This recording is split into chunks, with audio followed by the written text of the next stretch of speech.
Gemeinsam anpacken und malochen. Das zählt auf dem Platz, wie in der Elektrobranche. Wir machen die Schüco Arena zukunftssicher. Hey, ihr müsst auch zum Interview.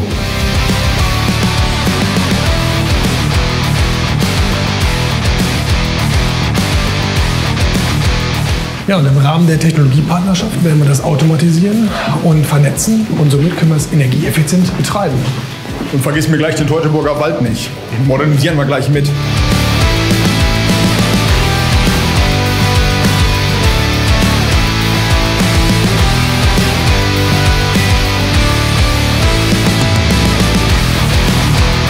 Das wird mega.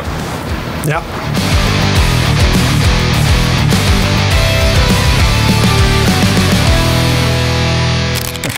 Schon ganz gut was los hier.